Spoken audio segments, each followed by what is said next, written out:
Ka tere tulemast minu poolt Eesti Arhitektuurimuuseumi poolt. On suur rõõm, et te olete kõik siia kohale tulnud kuulama seekord siis vestlust teemal, kuidas juhtub arhitektuurivõistlus. Ja enne kui ma sisu juurde lähen, räägin paar sõna sellisest korralduslikust poolest ka, et paneelvestlusel saab ilusti küsimusi samuti küsida, aga jätame selle seekord pigem vestluse lõpupoole, et ilusti sellise pika jutu lõppu saaks ka küsimusi küsida, et oleks selline fookus paigas. Ja vestluse teemapüstitus tegelikult tuli maastiku- ja sisearhitektide poolt, et oli soov selline teema tõstatada ja ma arvan, et see on igati asjakohane teema nii täna, aga ka üleüldiselt aastate lõikes, et me siin hiljem korraks teeme väikese sissepõike ka arhitektuurivõistluste sellisesse statistikasse, kuidas on eelnevatel aastatel siis Arhitektide Liidu poolt, Sisearhitektide Liidu poolt ja Maastikuarhitektide Liidu poolt, kui palju neid võistlusi on korraldatud, kaaskõlastatud ja siis saame juba seda kuulda. Ja ma võib-olla teengi kohe siia sissejuhatuse ära meie tänastele panelistidele, et sealpoole on siis Eesti Arhitektide Liidu võistluste töögrupi juht Pelle-Sten Viiborg. Kõrval istub Mae Köömnemägi, kes on siis ruumivisioonide vanem arhitekt Tallinna peaarhitektibüroost. Eesti Sisearhitektide Liidu poolt on siis sisearhitekt Kristiina Voolaid ja Eesti Maastikuarhitektide poolt on paneelis maastikuarhitekt Edgar Kaare. Ja tänast paneeli modereerib maastikuarhitekt Hannes Aava. Ja mis veel olulist infot? Meil on väga suur rõõm, et juba 3 aastat tegelikult toetab meid advokaadibüroo Rask ja samuti Kultuurkapital. Suured tänusõnad nende poole ja kui kellelgi siin kurk hakkab kuivama, siis tegelikult meil on siuke tore lauake ka seal külje peal. Ja samuti kui küsimusteks läheb, siis andke just märku mulle, et siis ma saan mikrofoni teie poole liigutada, et ilusti oleks ka siis videoülekandes küsimused kosta. Aga see ei ole veel kõik. Tegelikult on meil siis seekord ka selline huvitav vahepala, et me oleme siia kutsunud ka paar siukest teemakohast kommentaatorit, kes kommenteerivad just siis regionaalsete erinevuste vahel, et meil on siin Elva arengu- ja planeeringu osakonna juhataja Jaanika Saar. Võidsite lehvitada minu poole ja kõigi poole. Siis kas Keila linna, Märt Maripuu on meil ka siin ilusti olemas ja kas on olemas ka Kerli-Marko Järvela, kes Rapla poolt, kena, siis meil on kõik sellised paneeli kommentaatorid, kes siis ühel sobival hetkel Hannese suunamisel saavad paar sõna samuti sekka öelda. Aga mulle tundub, et minu sükse pikema sissejuhatuse poolt on kõik. Ma arvan, et ma võin Hannesele sõna anda ja siis vaatame juba edasi, kuidas juhtub arhitektuurivõistlus. Ja aitäh. Tere kõigile. Rõõm näha, et meid nii palju siin on. Mina olen Hannes, nagu mainitud, siis võib-olla üks selle paneeli idee sünni juures olnud maastikuarhitekt. Mäletan, mind kannustas selle teema juurde statistika, mis siis on väga huvitav Eestis, et kui palju meil toimub maastikuarhitektuuri, sisearhitektuuri ja arhitektuurivõistlusi ja kuidas nende alažanritega on ja natuke räägime nendest hiljem ka. Aga ma võib-olla alustaks paneeli sellise natuke provotseeriva soojendusküsimusega, et meil on siin siuke kompleks kriisiajastu ja julgeoleku olukord on nagu ta on. Need argumente, miks nagu midagi nii luksuslikku, mis paneb siis arhitektid tuhandete tundide väärtuses üksteise vastu konkureerima, et need argumente, et miks niisugust luksust praegu üleval pidada võiks olla justkui nagu väga palju selle vastu. ütleb ka kohalike omavalitsuste seaduse paragrahv 3, et kohalik omavalitsus peab otsustama avalike teenuste osutamise soodsamatel tingimustel. Ja avalik ruum ja hooned võiksid ju olla ka käsitletavad nende teenustena, et siis provotseeriv soojendusküsimus. Miks me peaks üldse korraldama praegusel raskel ajal neid arhitektuurikonkursse, et me võiks ju ka panna kõik tegijad hoopis kaevikuid projekteerima ja planeerima ja võib-olla ka kaevama. Et kuidas te enda praegusest rollist, kellena te siin olete, et kuidas te sellest lähtuvalt õigustate konkursside eest seismist? Arvustame Edgarist siis. Aitäh! Tere ka minu poolt.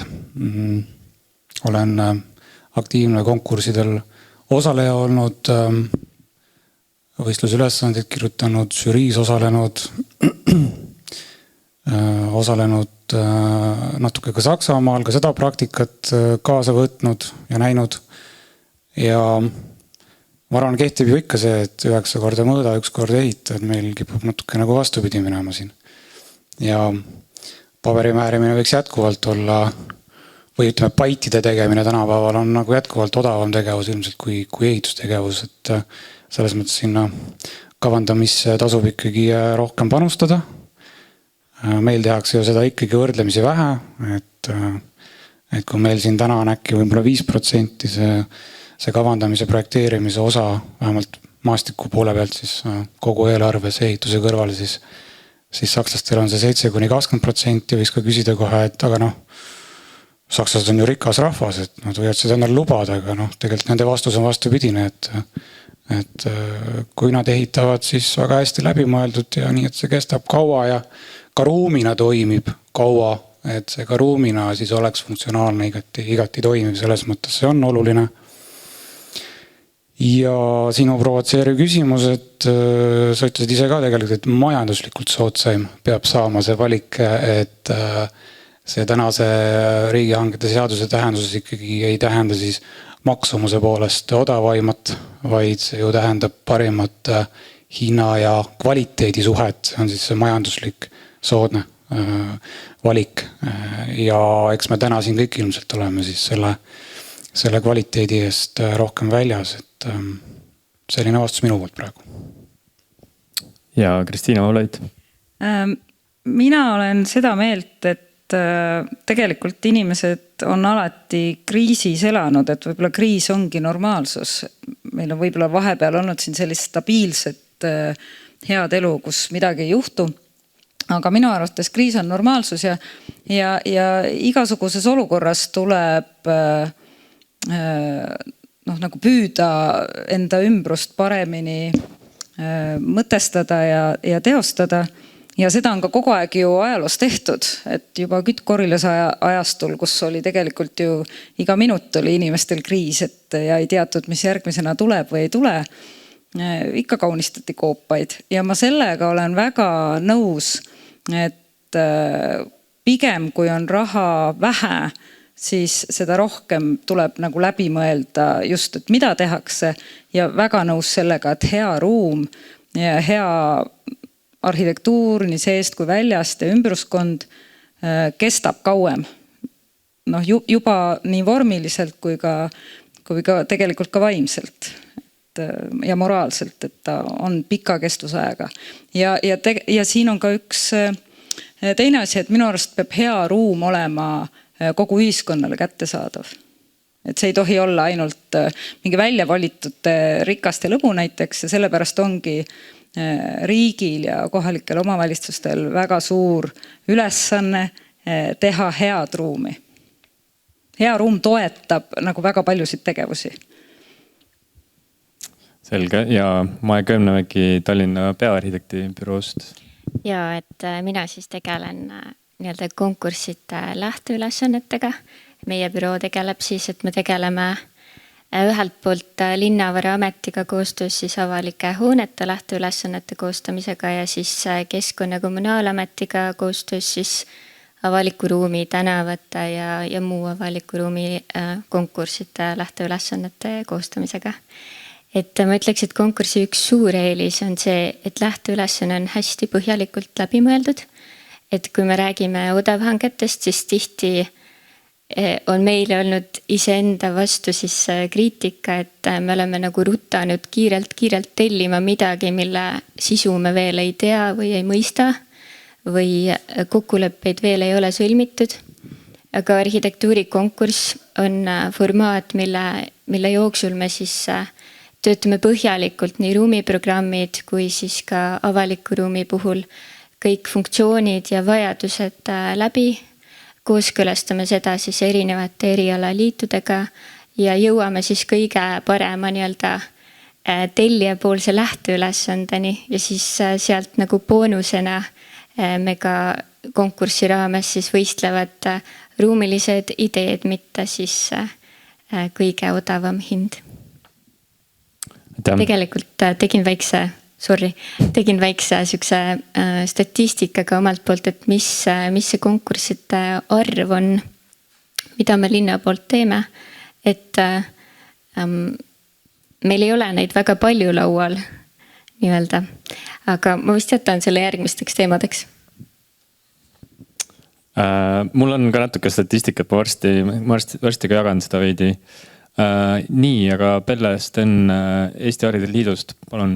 Ja tere, et kiire vastus proaktiivsele küsimusele, et mina nii pessimist ei ole, et me nüüd peaks kohe kaevikuid kaevama praegu ja kuidagi nagu elu nii halb on, et vaatamata sellele, et inflatsioon on kõrge ja kuskil käib sõda, et tegelikult uut ruumi on ikka vaja ja endiselt on arhitektuurivõistlus kõige parem viis nagu kõige parema ruumini, et see on selline asi, mis ei sõltu nagu väga sellest, mis ümberringi toimub. Kohe tahad vahekommentaari? No palun.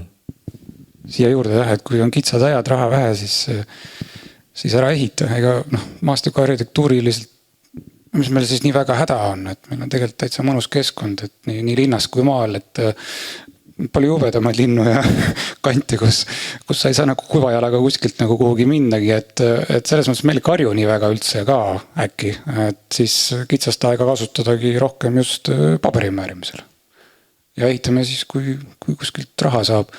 Ja mitte minna nende suurte kampaaniatega kaasa, et oi, et kui me nüüd kohe sealt seda toetusraha ei kasuta ära mingi tähtajaga, siis jääbki see tegemata. Ei jää, küll see raha õige hea asja jaoks alati kuskilt leitakse, ma arvan.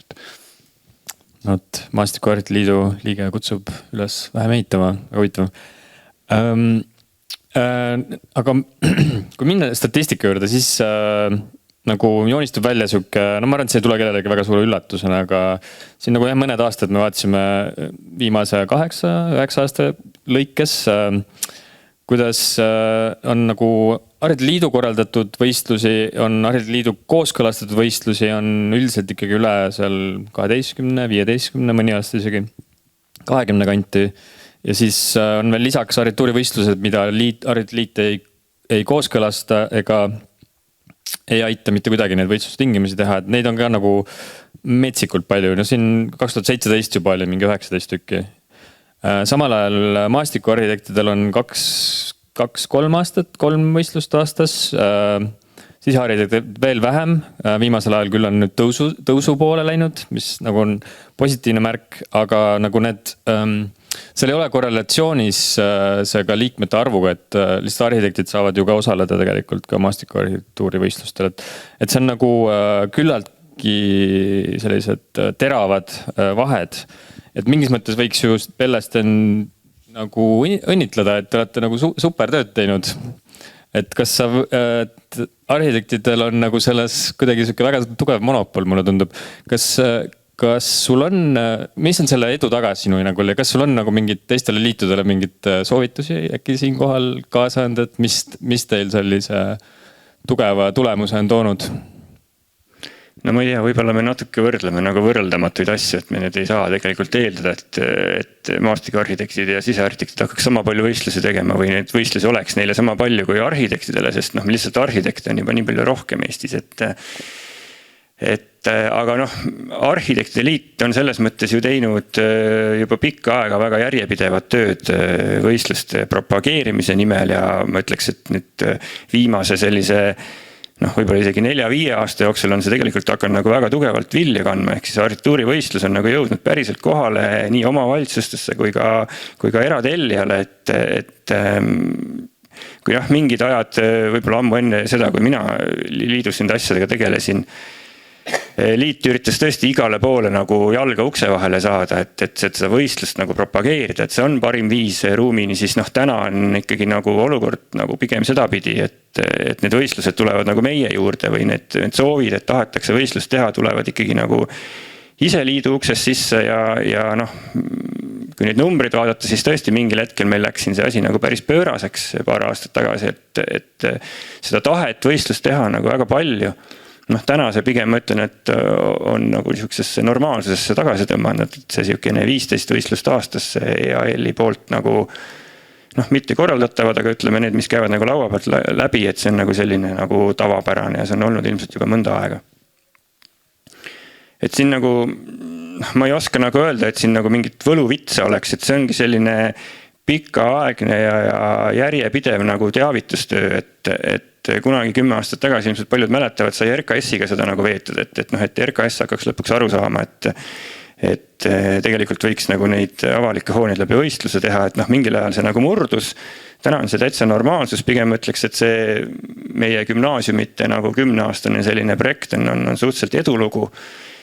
Nüüd viimase paari aastaga on tegelikult nagu sama protsess läbi toimunud Tallinna linnaga, et natukene nagu on ka Tallinna linnas need piigid murtud, et Tallinna linn on hakanud tegema võistluse avalike hoonetele, et see, ma arvan, et see tegelikult esimesed majad, mis nüüd võistlusega tegelikult ei ole kerkivad, et need ei ole isegi valmis saanud, et see teadmine või see tagasiside nagu ka poliitikutele või linna isadele tuleb tegelikult mõne aja pärast alles, et ootame, kui siin Kullo ja Reaalkool ka valmis saavad, et need on niisugused pikaajalised protsessid.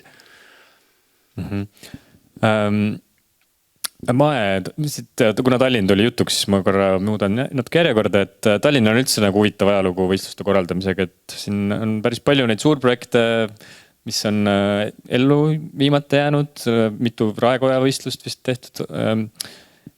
Konkursse korraldab linnas Linnavara-amet, et kas teil on nüüd hea koostöö, kõik mured on selle taha jäetud ja nagu võib öelda, et on mingisugune ühtlane võistluse korraldamise kultuur välja kujunenud?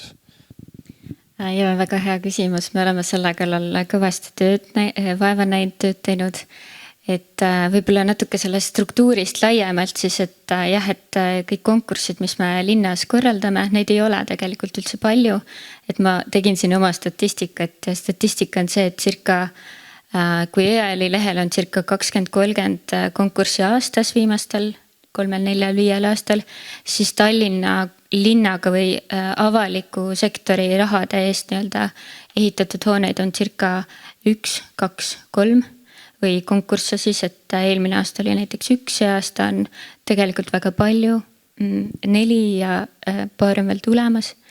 Üle-eelmine aasta oli 3. Et ma ütleks, et tegelikult nii-öelda konkursside arv on väike. Ja me liigume jõudsalt selle suunas, et tõsta seda, et me oleksime Tallinnana nagu hea eeskuju ja kõik meie avalikud hooned valmiksid siis konkurssi raames ja ka avalik ruum. Ma just räägin laiemalt konkurssidest üldiselt igas vallas. Ja kuidas me korraldame konkurssi on see, et me teeme siis koostööd kas Linnavara-ametiga, kes tegelikult on hoonete puhul siis nagu teenuse juht ja Keskkonnakommunaalamet või siis mõni teine amet pöördub meie poole, näiteks Haridusamet, et neil on vaja mingisugust hoonet. Ja konkurssi korraldamisele me enda jaoks oleme sõnastanud 4 reeglit, miks nii-öelda mis alusel teha arhitektuurikonkurssi, et lähtuda siis asukohast, et kui on väga ruumiliselt oluline asukoht, funktsioonist, et kui see on nii-öelda suure ruumi mõjuga funktsioon, näiteks koolimaja, kus põhikoolihoones on siis 1. kuni 9. klassini õpilased samas hoones sisuliselt, et siis selgelt see hoone on nagu suure mõjuga nende nii-öelda ruumiharidusele. Siis muidugi maht, et kas me räägime uuest hoonest või või me räägime juurdeehitustest, mis on näiteks väiksem kui 30%. Ja siis ka maksumus, et enamus avalikke hooneid ja ma ütleks ka, et avaliku ruumi, ma täpselt ei tea, on üle selle rahvusvahelise hankepiiri, ehk siis ütleks, et ideekonkursi hankevorm võiks pädeda sellisel juhul. Ja nüüd, et koguselt tegelikult meil on võrdlemisi vähe hetkel ja me liigume selle suunas, et me teeksime circa 10 konkurssi aastas, et mõned on siis hooned, mõned on siis avaliku ruumi objektid ja konkurssi me korraldame siis ainult juhul, kui nii-öelda see eelarve rida on juba kuskil strateegias olemas, et me tahaksime vältida seda, et hoone jääks ehitamata just sellega, et see eelarve on tegelikult juba planeeritud ja alles siis me teeme konkurssi. Nojah, tegelikult eraldi siin võiks nokkida, et seda väliruumi on ikkagi vaeslapse osas, pluss ei jõuta ka nagu projekteerimisena vist nende tänavate puhul, aga praegu ma hüppaks Kristiina juurde korraks, sest et sisearhitektide nagu võistluste arv on nüüd läinud lõpuks tõusuteed. 2 aastas, jah. Jah, mis on, ma näen siin inimesed naeravad, et nagu, mis emotsioonid muidu teil liidus selle koha pealt on, et mingis mõttes nagu sisearhitektid saavad ju iga teoorias peaksid saama iga arhitektuurikonkursi juures kaasa lüüa. No, ma ei tea, kui palju nad tehakse seda, kui palju arhitektid kaasavad teid. Aga nagu küsimus, et mõned on nagu välinud nendest raamidest, näiteks Stuudio Argus osaleb edukalt ka arhitektuurikonkurssidel, et kuidas teil sellises valguses nagu emotsioonid on liidus?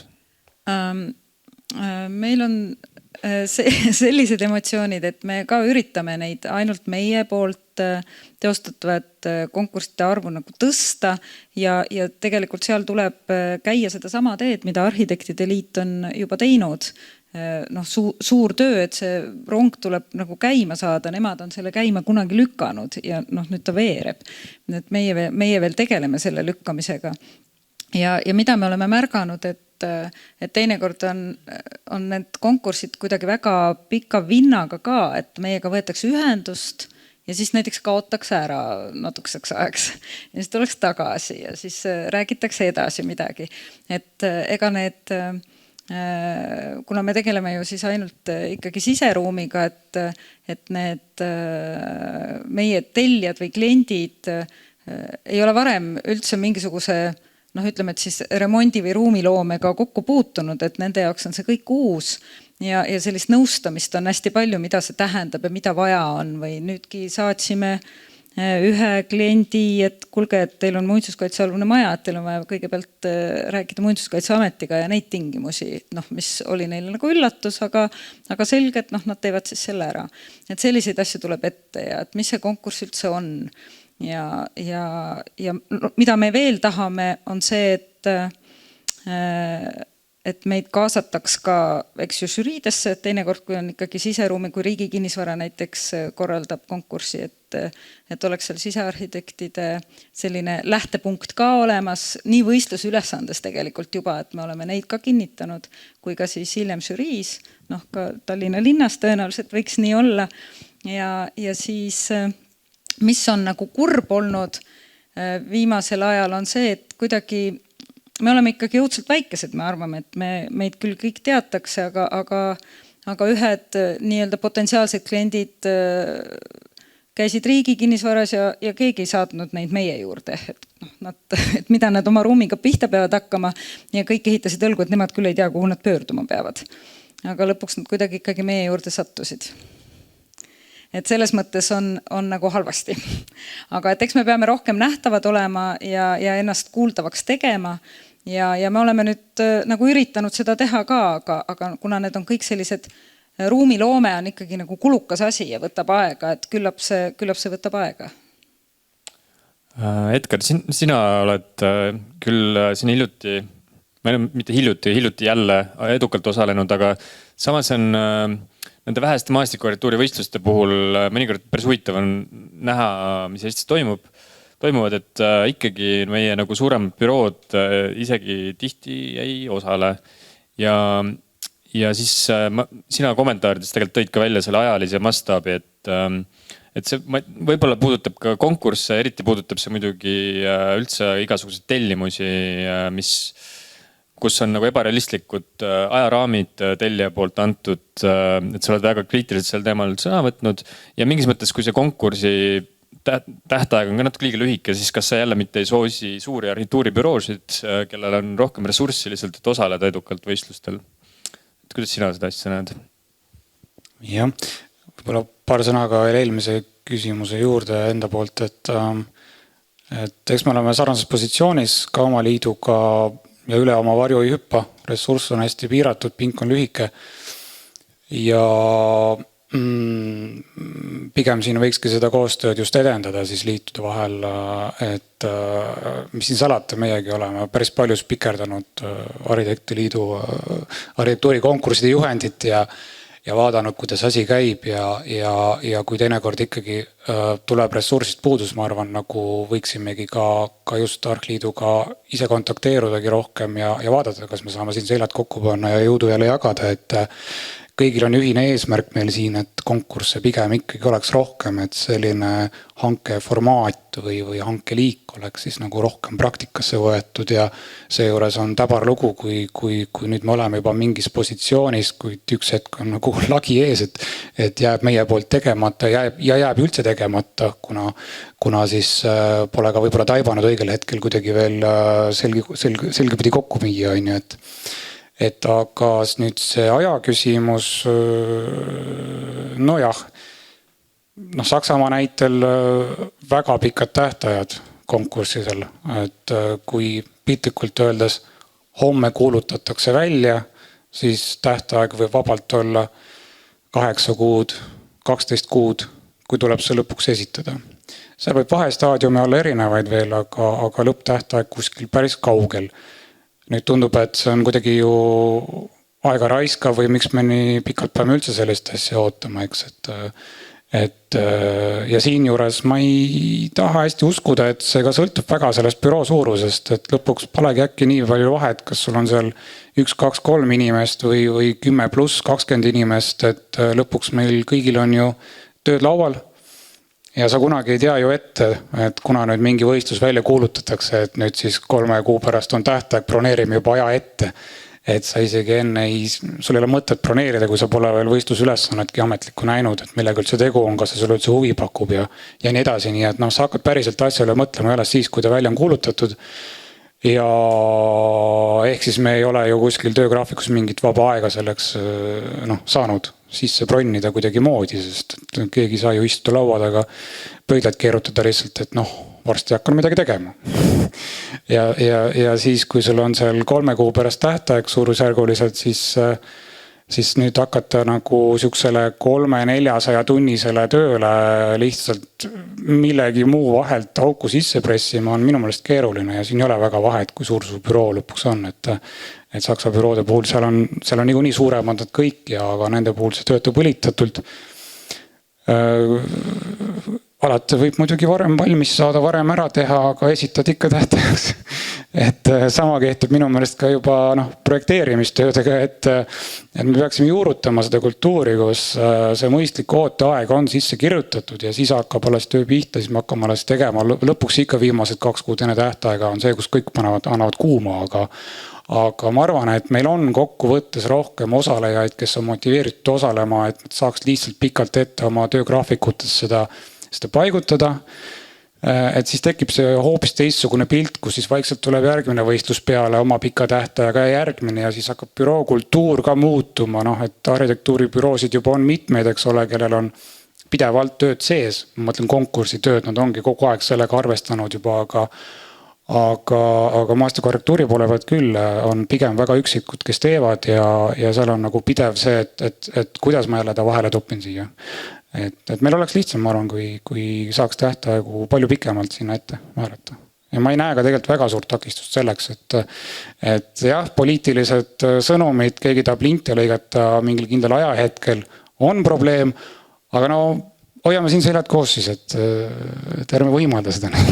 See on väga hea mõte, et pikemalt asju ette planeerida, et minu arust meil no see ei ole tõenäoliselt igal pool ja kõikide klientidega üldse nii, aga millegipärast on kalduvus natuke mõelda ja siis suure hurraaga nagu tegema minna, aga minu arust oleks meil vaja rohkem mõelda asju läbi, et näiteks ka mis on konkursi juures väga oluline, on see lähteülesanne, et kuidas see ikkagi kokku panna, et seda ikkagi tegelikult hea lähteülesanne tahab natukene ka settimist, mõtlemist ja küpsemist ja võib-olla siis uuesti ülevaatamist, kas need soovid ja vajadused on ikkagi sellised, et võib-olla need muutuvad, aga see nüüd ei ole üldse ainult veel võistluste teema, et see laieneb nüüd nagu projekteerimisse üleüldiselt ka, aga pikemad tähtajad, väga nõus, panen selja vastu kuskile. Väga sujuvalt juhatasid tegelikult natuke järgmist teemat juba sisse, et hea lähteülesanne, see eeldab teatavat pädevust, teatavaid oskuseid ja teatavad spetsialiste, kes oskavad seda kanda. Siis ma nagu rääkides siis regionaalsetest erinevustest. Konkurside korralduses domineerib selgelt Tallinn statistikas, eriti väliruumi puhul, kuigi mõned aastad tagasi siin Tartut peeti, nagu loeti ikkagi Eesti nagu väliruumi disainis, ütleme, ruumikorralduses nagu selliseks lipulaevaks. Kui palju, võib-olla küsiks kõigepealt Pellesteni käest, et kui palju teil on, nagu, kui palju te rõhku panete sellise know-how levitamisele konkursside osas väljaspool Tallinnat? Kas see on mingi eraldi strateegia teil? No kõigepealt ma ei ole üldse nõus sinu selle väitega, et Tallinn domineerib. Ma ei tea, kus see on tekkinud, seepärast, et kui sa võtad viimase 10 aasta võistlused, siis pigem ütleks, et Tallinnas on nagu seni võistlusi teinud ainult nagu kas eratellija või siis RKS mõned üksikud võistlused, et Tallinn on olnud meil ikkagi see nagu sabas sörkija, et Arhitektide Liidu võistlused tegelikult minu arust on nagu väga hästi haaravad kogu Eesti, et meil on just viimasel ajal, meil on väga palju võistlusid Ida-Virus. Meil oli hea avaliku ruumiprogramm, kus oli ju ligi 25 võistlust, need olid kõik tegelikult just nagu Tallinnast kaugemates punktides. Kõik suuremad linnad minu arust on nagu siin viimasel ajal ikkagi nagu kuidagi laualt läbi käinud, et ma nagu selles regionaalses eripäras minu arust üldse mingisugust teemat hetkel nagu ei näe, et loomulikult siin on see teema, et me läheme Tallinnast või Tartust kaugemale, siis ressurssi on vähem, et meil ei ole nagu eesmärk ju teha võistlust iseenesest, vaid eesmärk on ikkagi see hoone või objekt lõpuks püstitada, et pigem jääb see asi nagu selle taha kinni, et kaugemale on seda ressurssi vähem, et asju päriselt valmis ehitada. Aga sellegi poolest on ka nagu päris mitmeid väikseid omavalitsusi, kes ikka ja jälle tegelikult pöörduvad Arhitektide Liidu poolde, et nad tahavad oma mingisugust väikest lasteaeda või asja teha ikkagi läbi võistluse, et loomulikult me takerdume mingisugustesse probleemidesse siin kohe on ju, et see probleem number 1 täna ongi ikkagi raha, et see preemiafond teinekord on juba sellele väiksele omavalitsusele nagu suhteliselt üle jõu käiv. Aga see teadlikkus ja tegelikult nagu soov läbi võistluse mingisugust objekti või ruumi saada, see on minu arust nagu üle Eesti ikkagi nagu suhteliselt ühtlaselt jaotunud ja siin ei ole nagu mingid väga sellised. Vabandust, ma täpsustan, ma tegelikult pidasin väliruumi võistlusi silmas saadud juhul, aga. No kui sa võtad hea avaliku ruumiprogrammi võistlused ka sinna hulka, siis ma arvan, et statistika pöörab vastupidi, et siis nad lähevad just Tallinnas kaugemale kõik. Jah, ma äkki tahtsin korraks kommenteerida, et kuidas selle hea avaliku ruumi projektide elluviimisega on, et meil siin mõned tänavad on vist, võistlused on toimunud, aga projekteerimist pole veel alanud kõigi puhul. Ma ütleks, et paljude puhul on ka seotud erinevate poliitiliste tuultega, et seda me hästi kontrollida ei saa hetkel. Aga võistluste kontekstis ega Tallinn on selles mõttes olnud ajalooliselt pigem hästi kehv võistluste korraldaja, et me siin nagu Tallinna poolt vaatame suure austusega Narva suunas, kes tellib kõik oma avalikud hooned arhitektuurivõistlusega ja siis võidab sinna tagatippu selle hoone eest ka arhitektuuripreemia. Et meie ainult Tallinnas unistame sellest ja pigem tegeleme tugevalt selle teavitustööga, et miks arhitektuurikonkurss on hea formaat. Kas Kristiina, sina siin äkki tahaksid vahele kommenteerida seda, et kui me mõtleme nagu siin sai öeldud, suur osa Eestist on kahanev, raha koondub 3 punkti Eestis. Kas see ei tähendaks just, et taaskasutus, olemasolevat siuksed tarindi taaskasutus võiks sisearhitektidele just pakkuda nagu suuremaid väljakutseid, sest et hooneid tuleb kitsastes oludes kahanevates linnades tuleb taaskasutada mõistlikult. Et kas see võiks mingi potentsiaalne areng olla, kust sisearhitektil rohkem konkursse võiks tulevikus tulla? See on potentsiaalne areng, oleme mõelnud selle peale, aga siin on ka see, et olemegi mõelnud selle peale, et kuidas ennast väiksemates kohtades rohkem tutvustada. Et me ei olegi nagu head formaati leidnud selleks, et kas me nüüd hakkame need lihtsalt nagu läbi sõitma nagu poliitikud, et valige meid. Või et kuidas seda teha, et ajaressurss on ka väike ja meid on nagu vähe, aga me üritame, et sellega rohkem tegeletaks, aga see on mingi üleüldine selline ühiskonna mõtteviis endiselt veel, et lükkame laiali, ehitame uue. Et see olemasolevasse hoonesse mingi kas uue funktsiooni leidmine, see nõuab mõttetööd. Ja see mõtlemine on raske. Palju lihtsam on mitte mõelda. ja tegelikult see tulemus, mida selle mingi olemasoleva hoonega teha, see ei pruugi tulla nipsust ühe korraga või isegi nädalaga või ka kuu ajaga. Et see mõte võib tekkida ja kujuneda seal näiteks mitu aastat. Aga pärast seda muidugi tulemus võib olla hästi kihvt. Aga seda teadmist on väga keeruline üldse ametnikule kuidagi selgeks teha või ühiskonnale nagu laiemalt, et ikkagi kiputakse tahtma uusi asju. Et eriti kui see vana asi on ainult natuke vana. Loomulikult, kui ta on keskaegsed müürid, siis neid kõiki austavad ja tahavad neid säilitada ja eksponeerida ja et see on ilus, aga kui ta on näiteks nõukaaegne mingisugune hoone, siis seda juba natuke peljatakse ja selles ei nähta võib-olla siis seda potentsiaali või ilu, mis selles hoones on. Edgar, sina oled siin ka, võiks öelda, et Tartu eksperdina.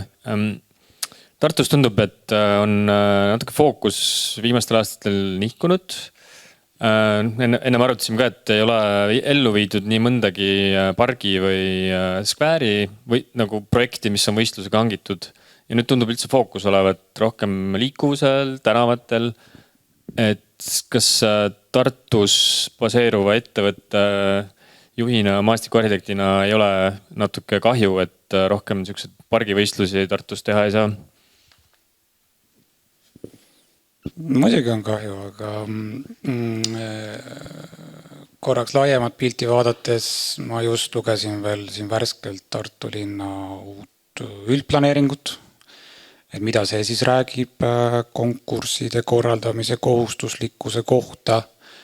Räägib küll, kuid ikkagi see on ülekaalukalt siis hoonestamisega seonduv, et puhtalt välisruumi puudutavalt on seal öeldud vaid, et just nimelt linnaparkide siis uuendamisel, rekonstrueerimisel ikkagi nüüd tõesti on täitsa konkursi korraldamise kohustus, aga kõik muu nagu näiteks tänavaruum, mis on ju nii-öelda vältimatu välisruum,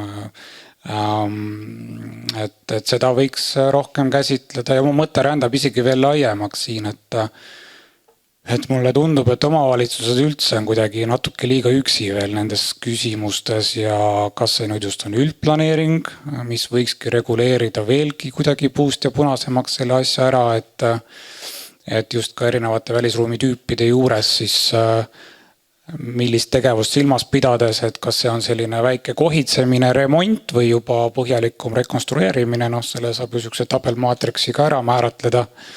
Nii nagu ehitusloa kohustuslikkus on päris toreda tabeliga ära määratletud lisa 1-na, eks ole, et siis selle alusel juba kuidagi süsteemsemalt asjale lähenedes ongi ka neid konkursse rohkem korraldamisel ja mitte vaid siis hoonestust ja parke silmas pidades, kus linnaruum ongi palju mitmekesisem.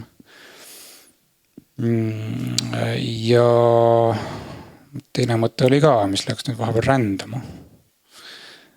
See küsimus algas sellega, et fookus on nihkunud. Tuli. Nojah, ei no jah, tänavat ma enam-vähem vastasin võib-olla ära juba, et seal ikkagi käib veel praegu vanaviisi selline nii-öelda odavhangete meetod, mis nagu näha on andnud ka juba natukene tagasilöötke. Ja siis on ressursi küsimus loomulikult, et nagu ikka linnavalitsusel prioriteedid võivad ringi mängida, on tehtud toredaid kiduväärt konkursse, mille kohta on juba tööd olemas, mõni ka äragi projekteeritud ja oli ilgelt kiire ju ka ja siis nad jäävad lihtsalt sahtlisse, kuna otsustatakse, et võib-olla olulisem on Lõunakeskuse ringristmik koos suure ümbersõiduga justkui kõige prioriteetsemana ära ehitada, kuhu läheb sul järsku siis 3 miljonit laksust rahulikult magama ja sellega sa külmutad seal 5, 6, 7 väga lokaalselt olulise tähtsusega linnasisest sellist nii-öelda elukeskkonna parendust kohe ära ja määramata ajaks või et sul on vaja Sõpruse sild rekonstrueerida, aga ehitame ta ikkagi veel laiemaks, et see 2+2 sõidurada autodele ikkagi oleks vähemalt sama laiana veel olemas, kuigi see sild mitte kuskil ei lõpe nagu, et teda üldse sellisena vaja oleks.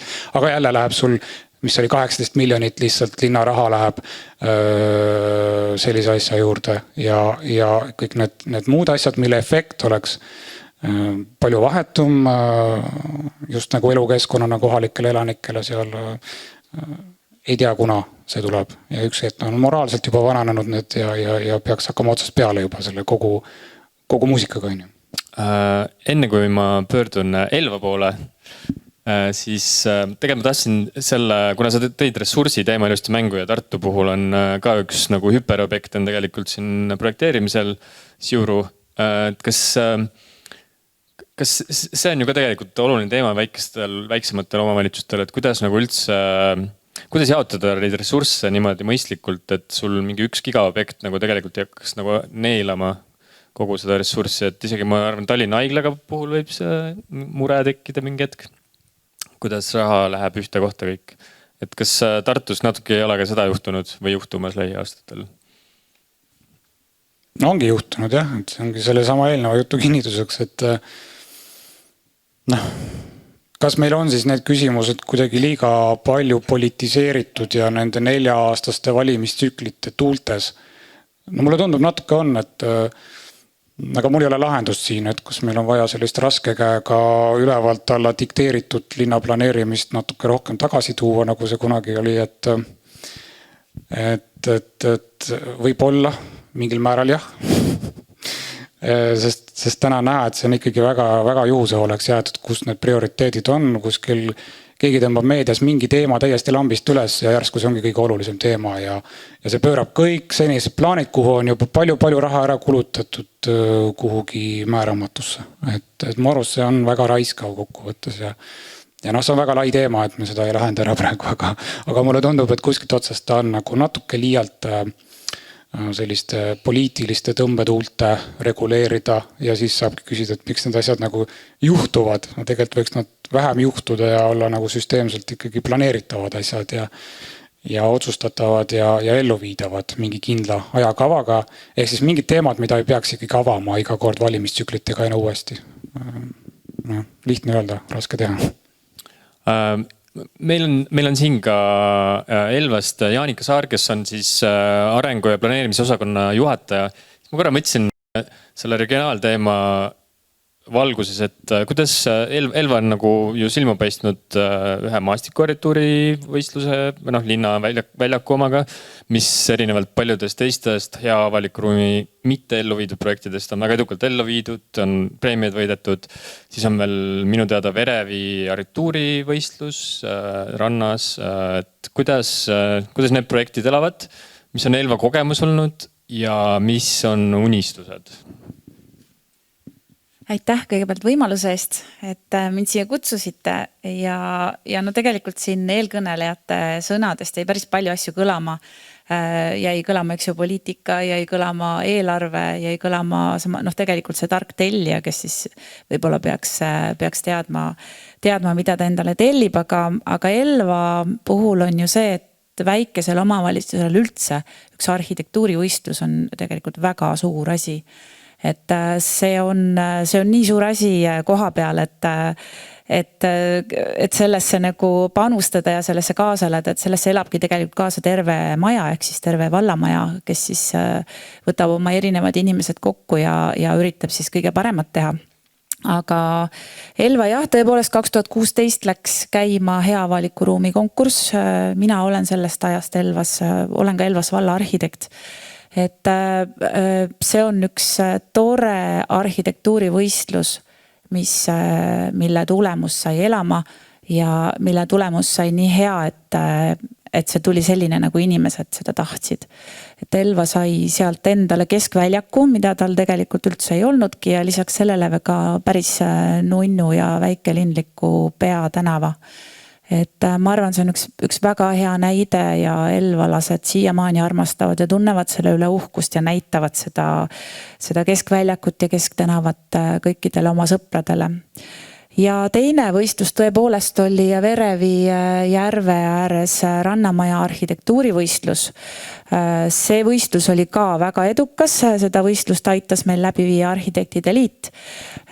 Sinna laekus 36 tööd, mis on väga muljet avaldav ühe väikese rannamaja ja rannaala planeerimise osas, et see oli nii suur kogus ja nii suur tähelepanu ja nagu väga suur töö žürii liikmete poolt ka, et kõik need ideed läbi vaadata, et seal oli tõesti väga lennukaid ideid ja oli selliseid väga hästi seda kohalikku konteksti nagu tabanud töid. Et seda hoonet ei ole veel projekteerima hakatud, ta on meil eelarvestrateegias 2026–30 kenasti sees ja ma väga loodan, et nüüd on uued jälle poliitilised tuuled tulemas, et ehk ta saab väga prioriteetseks, sest tegelikult ka seda asja on elvalased väga-väga kaua oodanud, et kes on Elvaga kursis, siis te ilmselt teate, et elvalased ikkagi armastavad veel teda nagu kuurort linnana nagu meenutada ja tõsi, ta kindlasti on võib-olla saanud natuke teise tähenduse Tartu külje all oleva sellise väga hea elukeskkonnaga linnana, pigem mitte enam võib-olla suvituslinnana. Küll jah, tartlased armastavad väga seda Elva Verevi järve, et elvalased ise otsivad vaiksemaid kohti, aga visiitkaart kindlasti ta on ja see koht vajab seal lahendamist. Et mis ma tahan veel välja tuua, et me tegelikult oleme teinud veel ühe väiksema arhitektuurivõistluse ühe eraettevõtjaga, kes ise pöördus meie poole, et tema tahaks siis äsja valminud keskväljaku ja kesktänava äärde teha sellise arhitektuurivõistluse nagu promenaadimaja. Ja see arhitektuurivõistlus oli ka täitsa edukas ja leidsime sealt ka siis võidutöö koos arendajaga ja nad isegi jõudsid selle hoone ära projekteerida. Aga siis hakkasid juhtuma asjad ja paraku ta jäi nüüd seisma. Kui me nüüd vaatame siin, keegi eelkõnejatest rääkis ka sellest, vist oli Edgar, kes ütles, et mõned asjad lihtsalt moraalselt ka natuke nagu vananevad, et kui me nüüd täna vaatame natuke tagasi sinna, et võib-olla mõni asi on hea, et aga seisma jääb, et kui seal tekivad mingid muud linnaruumi arengud, et kas enam siis nagu sobitub ja kõnetab, et teinekord tuleb asjad üle vaadata, et see on ka näide, et alati ei pruugi see asi nagu kõige paremini õnnestuda võib-olla ja kui sa natukene võtad aega ja planeerid uuesti ja võib-olla muudad midagi, siis sellest saab veel parem lahendus. Aga mis puudutab nüüd sellist tänavaruumi kujundamist ja planeerimist, et siis seal me tõepoolest ei ole rohkem ühtegi arhitektuurikonkurssi korraldanud. Püüame oma majas oma inimestega siis oma pädevuse piires leida võimalikult häid lahendusi ja samamoodi vaatame, mida teised teevad ja lähtume ikkagi inimestest ja väikelinnast ja ka sellest, et meil on nüüd aasta aega kehtinud uus üldplaneering, milles me siis esmakordselt oleme ära määranud selle, et avalike hoonete ehitamiseks Elva keskuse alal tuleb korraldada arhitektuurikonkurss. Ja teine asi, mille üle me veel oleme uhked, me oleme ära määranud siis kohalikus mõistes väga olulised miljööalad, et ka need esitavad nõudeid mitte ainult hoonetele, vaid ka linnaruumile. aitäh! ja aitäh, meil on tegelikult siin veel üks edukalt ellu viidud hea avaliku ruumi projekt siis Rapla näol, Kerli-Marko Järvela. Rapla valla arhitekt, tegelikult mul on rida küsimusi. Siin on ka muidu siis Rapla keskväljaku autor Siili Valner meiega. Sa oled öelnud, et see oli üks kulutõhusamaid väljakuid ja üks õnnestunumaid teie hinnangul, et kuidas, mis sa täpselt mõtled selle all? Jaa, et Rapla väljak tõesti maksis suurusjärgus 1,2 miljonit. Et kui vaadata, millised suured miljonid on läinud meil mitmetele väljakutele, siis ma arvan küll, et me oleme väga hea väljaku saanud. Ja läbi selle, et selline avalik raha on väga tõhusalt kulutatud, oleme teinud sellise suurepärase investeeringu. Et kui ma kuulan seda arutelu, siis vägisi tundub, et need paljud niidid viivad meil siin ikkagi selle alushariduseni. Et me arutame seda, et miks meil volikogu iga 4 aasta tagant tuleb ja jälle uued sihid seab, et miks need strateegiad mitte ükski ei pea ja miks need ametnikud nii lollid on, et keegi ei tea ruumist midagi. Et see tõenäoliselt on ikkagi seal samas, et meil puudub ruumiharidussüsteemne. Ja arhitektide liit on nüüd küll selles suunas viimased 30 aastat või isegi rohkem trummi tagunud. Ja võib-olla need on need esimesed õnnelikud viljad, mis meil maitsta on. Aga ma mõtlen küll, et see on see koht, kuhu me peaksime põhiliselt vaatama. Mulle Raplaga seoses läheb alati, ma olen kõige nõus muidu. Raplaga seoses mul läheb alati kohe esimene mõte ikka KEK-i juurde ja see minust haakub ka siin täna välja käidud mõtetega, et see KEK on siuke projekt, mis võiks ühendada ju kõik 3 distsipliini nagu sisearhitektuur, maastik ja hoone ise, et kõik on nagu ju suurepärane ansambel, et kuidas sellega läheb, miks seda juba ei ole kuidagi ägedalt renoveeritud ja miks ta ei ole uus kogukonnakeskus või Rapla tõmbenumber? Jaa, et eks siin on palju põhjusi, kindlasti omand, et tegemist on eravalduses oleva hoonega ja sinna nüüd niisama ja loomulikult avaliku raha ei panda. Ja kindlasti selline suurem diskussioon, et miks ta üldse on eravalduses, et võib-olla tõesti omanik on pakkunud siin ka ju omavalitsusel selle ära osta, et neid läbirääkimisi peeti mingil ajal. Et see küll ei jõudnud kuhugi.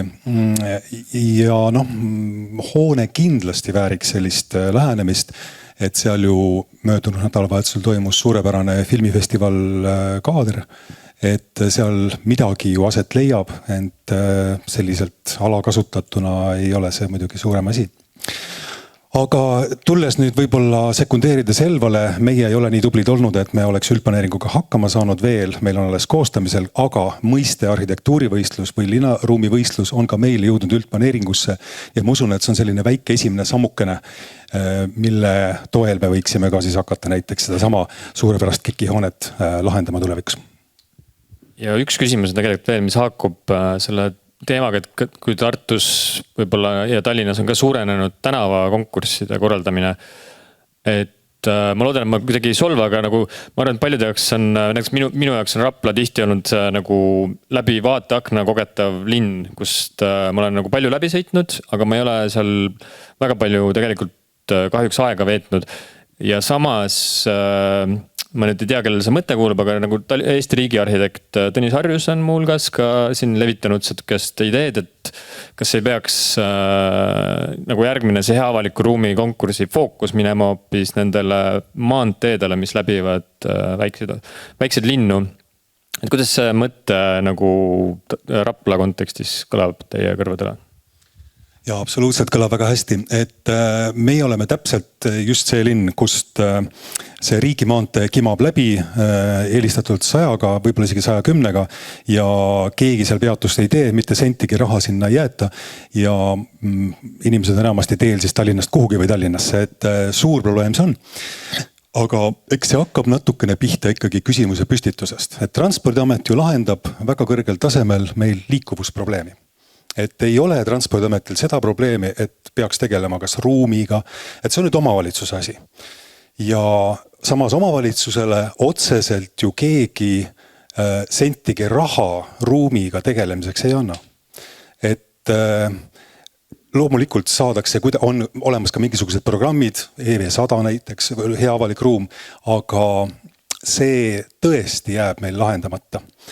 Et olen hästi seda meelt, et me võiksime need erinevaid liikumissuundi eraldavad aiad ära võtta ja selle asemel ruumiga tegeleda, et see oleks kindlasti ühiskonnale kordades kasulikum. Aitäh. Kas Keila linnaarhitekt Märt Maripuu on siin? Nii, väga hea. Keila on viimasel ajal siis kindlasti silma torganud kahe minu jaoks võib-olla suurema teemaga on väga edukalt ellu viidud laululava ja siis samas nagu uudised sellest, et Keila kesklinn on küllaltki nagu selliseid suuri kommertsprojekte ellu viimas. Et kuidas te neid nagu ohte, mis võib-olla sellises kaubanduskeskses ja äridest domineeritud nagu linnatsoonides, et kuidas te nagu Keilas maandate ja kas siin võib-olla ka mingi kuidagi konkursside näol mingit ümbermõtestamist või nagu sükest tundlikku lähenemist ei saaks rakendada? Ja, aitäh. Me Keilas oleme jõudnud üsna viimasel ajal 3 tänava rekonstrueerimise projekteerimiseni. Selles mõttes juba samme edasi sellest, et lihtsalt asfalt vahtatakse asfalti vastu välja. Et võib-olla võistluseni jõuame ka siis mõne tänava juures varsti. Et kui ma nüüd siin Rapla juures tõstatatud teemast jätkan, siis jah, meilt läheb ka Tallinna Paldiski maantee siis linnast läbi, linna servast läbi ja see on siis see riigimaantee, mille äärde kõik see kaubandus on koondunud, et selle kohta on siis tõesti olnud mõningaid selliseid märkuseid, et kas see tõmbab nagu Keila nii-öelda kesklinna tühjaks, kas me siis jääme ainult selle riigi maantee äärde oma kaubanduse ja teenustega. Võib-olla meid kaitseb natuke see, et sellest ajaloolisest Keila kesklinnast see riigi maantee ei ole ka kaugel, et see on 100 meetrit tegelikult, et ühel pool on Keila keskelt läheb läbi raudtee ja sellest siis sinna riigimaanteeni ei ole väga pikk maa. Nii et see võib-olla väga suur mure ei ole meie jaoks, võib-olla suurem mure on isegi see, et kui millalgi peaks saama teoks üks riigi planeeritud põhjapoolne ümbersõit ja suur osa nendest autodest läheksid sellest maantest kaugemalt läbi, et siis võib-olla nad ei kasutaks neid teenuseid Keila linnas ja Keila linnale pigem on vaja seda, et nad meid läbi sõidavad ja meil teenuseid kasutavad. Küsimus oli selle lauluväljaku kohta ka võib-olla või? Jaa, tegelikult lauluväljaku kohta positiivsel noodil jätkata, siis see on nagu ju nagu igati õnnestunud projekt, kus on edukalt töötanud arhitektid, maastikuarhitektid, on võidetud suur hulk preemiaid. Et kuidas see linnaelu, see konkurss ja see eduka tulemuseni konkursi abil viidud protsess, et kuidas see nagu linnaelu mõjutanud on ja kas olete ka mingit statistikat kogunud, et kas linna külastatavus näiteks või kas on turismindusele on mõju avaldanud või kuidas selle poolega? Võib öelda, et esimene suurem sündmus oli seal siis Harju maakonna laulu- ja tantsupidu, et siis meil oli 10 000 elaniku juures, oli siis 10 000 külastajat ka veel. Et siis tõesti jah, külastatavus oli väga suur. Et ta ikka läheb vaikselt käima, et ta on palju paremini kasutatav kui eelmine lauluväljak, mis oli umbes 4000 inimesele, see nüüd projekteeriti umbes 1500-1800. Et selles mõttes rohkem Keila linna mõõtkavas, et sinna mahub Keila kooli jagu inimesi aktust pidama. Võib-olla kui sellest, et kuidas see arhitektuurivõistlus võib-olla meid on mõjutanud, on see, et see toimus 2020. aastal, see oli Maastikuarhitektide Liidu koostatud võistlusülesanne, see oli esimene arhitektuurivõistlus Keila linna poolt üle 13 aasta. Ja pärast seda on nüüd olnud 5 aasta jooksul iga aasta kohta üks arhitektuurivõistlus. Ja ja pigem nagu nähakse seda arhitektuurivõistlust õnnestumisena ja noh, võib-olla tänu sellele sai meie eelmine aasta kehtestatud üldplaneeringusse ka suhteliselt tugevalt arhitektuurivõistluste nõue ja tingimused sisse kirjutatud. Et noh, kas see siis oli lauluväljaku arhitektuurivõistluse õnnestumine või see oli mingid varasemad ebaõnnestumised, kus hoone projekteeriti ja ehitati valmis ja tõdeti, et ei saanud nii hästi. Nii et noh, selles mõttes on see lauluväljak kindlasti mõjutanud. Ja. Selge, aitäh. Nii, meil natuke aega enne, kui me läheme rahva küsimuste juurde. Mind tegelikult tahaks puudutada viimase nagu ametliku blokina seda koostöö küsimust. Et võib-olla alustame Pellestennist. Kujuta ette, et sa kõnnid ühes koridoris ja selle koridor on nagu metafoor ruumiloomele, kvaliteetsele ruumiloomele ja siis sul on 2 ust tulevad ette, sa saad nüüd edasi liikuda, siis tagasi minna ja siis ühe ukse peal on silt Arhitektide Liidu liikmete ärihuvid ja sealt ukse tagant kostub sükest mõnusat muusikat, džässi ja mõnusat naeru ja teise ukse taga on niisugune närviline vaidlemine. Aga selle ukse peal on silt koosloomeline ja koostööpõhine ruumiloome. Et kummast uksest sa oled selle võistlusgrupi juhina kohustatud sisse astuma? Kes need lärmavad seal teises ruumis, seda sa ei öelnud? Maastikuarhitektid, sisearhitektid ja arhitektid. Okei. Kuulame ka džässi. Ma ei tea, ma ei oska tegelikult sinu ärihuvide mõttega suhestuda hästi praegu, aga ma saan aru, mis selle nagu küsimuse nagu tagapõhi või tagamõte vist on ju, et kui meil on võistlused on ju, et just arhitektuurivõistlused, siis peaks olema seal nagu rohkem koostööd siis nagu erinevate liitude vahel on ju, et sinna sa ilmselt sihtisid on ju, et noh, kui vähe, siis me läheme mõlemast uksest sisse ja korda mööda või üksteise järele vahet pole. Aga või sul oli mingi jätk sellele? Ma mõtlen mitte ainult liitude tasandil, vaid tegelikult ma mõtlen ka sellist liitude nagu sükest käitumist, ütleme, selles, kui palju on žürii liikmeid, kui nagu agaralt või kes agressiivselt tegutsetakse nagu sellistes küsimustes. Noh, žürii liikmeid on üks näide, aga see on ka täna juba üles tulnud. Ja võib-olla ka üldse sellises laiema koostöökultuuri kultiveerimises, et ma tean, et isegi kui võistlustes nõutakse kvaliteetset nagu välisruumi, siis seal žüriis tihti ei ole kedagi seda hindamas ja teiseks ka arhitektuuribürood ikkagi valdavalt kipuvad Eestis vist tegema nii sisearhitektuuri kui välisruumi võistluses üksi ja siis pärast hiljem võib-olla palkavad juurde selle partneri väljaspoolt. Ja okei, ma räägingi seda sama teemat nagu siis võistluste kontekstis, et muidu ma arvan siin nagu koostöö liitude vahel tegelikult igati toimib ja meil on igast koostöölepingud ja asju, aga kui me nüüd hakkame võistluste peale mõtlema, siis tegelikult siin ikkagi nagu tekib kohe see ressursi teema üles, et täna ikkagi nagu meil on hästi tore, et meil on hästi palju võistlusid, me oleme tegelikult Skandinaavias ja võrreldes Läti, Leeduga kindlasti number 1, Eestis on väga palju võistlusi. Aga see pilt ei ole selles mõttes nii roosiline, et meil on ikkagi nagu see rahamure on meil nagu kogu aeg kuklas, ehk siis probleem on tegelikult laiem on selles, et meil läheb tohutu ressurss nende võistlustööde tegemisele, aga meil ei ole nagu preemiafondid ei kipu järele tulema ja tegelikult ka edasine projekteerimismaksumus, nendega on üks rist ja viletsus tihti peale, kui võistlus on läbi, siis selgub, et tegelikult selle raha eest nagu seda objekti ei ole võimalik lõpuni ja kvaliteetselt projekteerida. Ja tegelikult see, meil on selline, kui me räägime, et meil on mingisugune 25 võistlust, et samasugune probleem tegelikult hästi tugevalt on ka Skandinaavias, et ma võin näiteks Norra näite tuua, et Norras on tegelikult nii, et kui on avalik võistlus, siis on, kuna seal on preemiad kõrged, tuleb kuskil 150 tööd.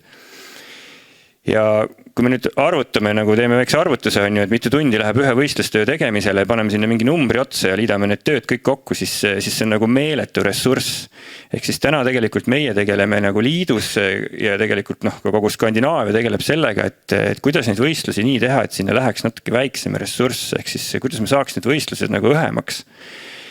Et kui meil on mingisuguse, ütleme, võtame nagu ikkagi hoonevõistlus, et kui meil on mingisuguse avaliku hoonevõistlus, siis kus me saame selle võistluse niimoodi ära teha, et me roogime sealt nagu kõik sellised kõrvalliinid välja, et pühendume ikkagi sellele keskmisele või selle keskmisele või selle peamisele ideele, et otsime seda arhitektuurset ideed. Et mida rohkem me tegelikult nagu paneme sinna võistlusele juurde igasuguseid lisaliine on ju, ma tegelikult kuidagi ei taha nagu öelda, et me ei peaks tegema koostööd maastikuarhitekti või sisearhitektidega, aga see tekib natuke see ressursi küsimus, et meil läheb see töömaht nagu aina suuremaks kogu aeg, samal ajal meil nagu inflatsioon ja meil tegelikult lõpuks me jõuame sinna, kus arhitektuurivõistluse tegemine on tegelikult nagu rahaliselt niivõrd kahjulik tegevus ühele büroole, et see mingil hetkel nagu lõpeb lihtsalt maksejõuetuse või pillide kotti panemisega. Et ilmselt sealt on tekkinud võib-olla nagu see mõte, et kui me teeme nagu ühe võistluse, et äkki nagu prooviks ka selliseid variante, kus tõesti nagu äkki jätaks ära isegi 3D pildid, et meil ongi nagu me otsime ühte nagu sellist arhitektuurset ideed, et siin tekib see paradoks, mida on nagu mitme võistluse puhul olnud, et kui meil on nagu, ütleme, et meil on hoone ja meil on nagu väliruumi mõlemad nõutud väga detailselt, siis kui žürii peab nüüd otsustama, et seal on üks töö, millel on nagu väga hea väliruum, aga maja ise nagu ei toimi või lähe, et mingid suured ruumilised otsused on valed, on ju, siis sa ei saa nagu selle maastiku järgi seda tegelikult nagu võitjaks valida, on ju, et meil tegelikult ikkagi lõpuks see žürii valib nagu seda hoonet ja loomulikult super on, kui see töö on nagu terviklik ja kõik see muu seal juures on ka nagu ja sisearhitektuur veel ka. Aga ikkagi seal tekivad nagu mingid käärid ja see on see tagasiside, mis tuleb meile nagu liidu liikmetelt, et ärme aja seda nagu seda lumepalli kogu aeg suuremaks ja suuremaks ja suuremaks. Et kindlasti on mingid võistlused, kus igal juhul peab olema, kui see on nagu maastikuga seotud mingi objekt või seal ongi maastik, siis kindlasti peavad selle maastikuarhitektid kaasatud, samamoodi on neid objekte, mis on nagu väga sisearhitektuursed.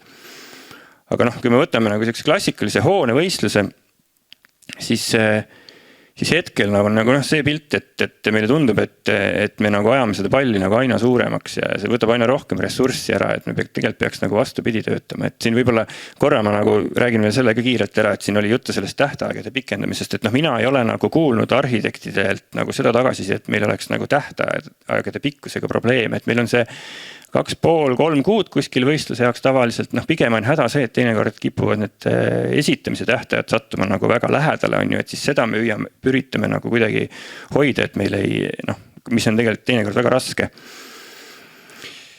Aga läks mul mõttelõng katki, et ühesõnaga jah, see ressursi küsimus on siin nagu. See oli väga hea seletas kõik ära, et me oleme mõelnud ka seda, et kui nüüd on siis arhitektuurikonkurss, saadakse hea arhitektuurne idee, kas ei võiks vähemalt proovida sellist formaati ka, et sellele arhitektuursele ideedele, kui see võitja on olemas, tuleb siis konkurss sisearhitektuurile, konkurss maastik. Ja ma tegelikult seda tahtsin öelda ka, et see on ideaalmaailmas, see võiks tegelikult niimoodi ollagi, ja seda on olnud tegelikult ka Eestis, seda on mingite objektide puhul tehtud, et pärast hiljem, seda prooviti teha tegelikult Rahvusraamatukogu puhul, mis võib-olla ei ole hea näide, sest et kogu see renoveerimine ei käinud läbi võistlus, aga seal tehti siis hiljem see väliruumi võistlus juurde, mis paraku nagu ka oma hädadega vist ei ole nagu teostunud. Mõned näited on kindlasti veel, et seda on tehtud, aga see nõuab omakorda nagu sellelt tellijalt või nagu lõppkasutajalt ikkagi nagu ka väga suurt ressurssi. Ma kommenteerin siia juurde, et konkursitega nagu 2 suurt müüti minu arust, mis on üks see, et konkurss on kallis, nii korralduse mõttes kui ka see hoone, mis sealt tuleb, just kui on kallis, kuigi ma vaidleks, et võib-olla ajas, kui see arhitektuur kestab kauem, siis ta on tegelikult odavam.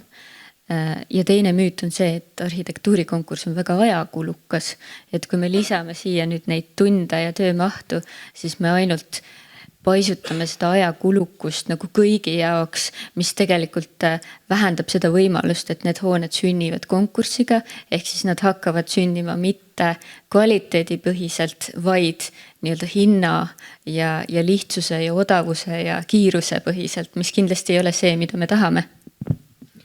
Ja Mae tuletas mul meelde selle, mis mul enne ära läks. Ma tegelikult tahtsingi öelda, et siin on korra olnud nagu, just Norras tuli see sama mõte, et meil on nagu häda see, et meil tihtipeale nagu selle ühe võistlustöö tegemiseks lähebki seal, ma ei tea, 200 tunnist kuni 500 tunnini on ju, et äkki me peaks proovima nagu mingeid lihtsamaid võistlusid, näiteks planeeringu võistluse puhul saab võib-olla seda proovida, et meil ongi tähtaeg 72 tundi või ongi nagu nädal aega. Et sa ei saagi nagu rohkem sinna väga palju ressurssi panna, et tegelikult otsitakse seda ideed. Okei, Eestis on sellel omad hädad, et siin võib-olla juhtub see, et mõned tudengid või praktikandid ei saagi nädal aega magada, et seda me peaks jälle vältima, et siin on, me ei ole nagu proovinud, aga me nagu tegeleme selle teemaga iga päev, et nagu leida mingisuguseid viise, kuidas võistlus oleks natukene nagu õhem. Ja me Tallinna linna poolt proovime ka praegu erinevaid formaate, et näiteks meie jaoks on töötoa formaat olnud ka päris süke huvitav asi, mida uurida, et kas me saame 2-päevase nii-öelda häkatoniga mingit ruumilist lihtsamat probleemi lahendada. Tallinn saab ju osa lahendusi saab üldse selle kaasava eelarve hääletusest, kust mõned linnakodanikud on terveid parke nagu valmis kujundanud. Aga